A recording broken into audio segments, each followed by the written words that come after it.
మేము నాగంపేట గ్రామం జమ్మికొండ మండల్ వాస్తవ్యులం. మా అమ్మకు దాదాపుగా 75 సంవత్సరాలు ఉంటుంది. ఆ సమయంలో మేము జమ్మికొండ హాస్పిటల్కి నొప్పి లేచినందుకు కడుపు నొప్పి లేస్తే పోయినాం.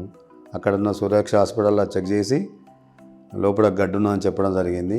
ప్రతిమ క్యాన్సర్ హాస్పిటల్ ఉన్నది, పోయిరండి అని చెప్పి మాకు సూచన చేయడం జరిగింది.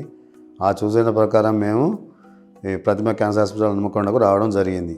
వచ్చి అవినాష్ సార్ని కలవడం, అవినాష్ సార్ కొన్ని సూచనలు చేయడం జరిగింది. మీరైతే పేషెంట్ని తీసుకొని రావండి, మేము జాయిన్ చేసుకొని టెస్ట్ చేసి చెప్తామని చెప్పడం. జాయిన్ అయిన తర్వాత 2 రోజుల తర్వాత టెస్టులు చేయడం. టెస్టులు చేసిన తర్వాత టెస్టులలో కంతి అని తేలడం జరిగింది, క్యాన్సర్ అనేది కాదు. అయినా కానీ సారు పెద్ద మనసు చేసుకొని మా పేషెంట్కి మా అమ్మను కాపాడిండు. ఇవాళ దాదాపుగా ఇలా 8వ తారీఖు నాడు డిశ్చార్జ్ అవుతున్నాం. మరి హాస్పిటల్ చాలా మంచిగా ఉన్నది. సార్ కూడా చాలా మంచిగా ప్రవర్తించాడు, మంచిగా చెప్పిండు. ఇక్కడ సిబ్బంది కానీ హాస్పిటల్ మేనేజ్మెంట్ కానీ సహాయ సహకారం అందించారు.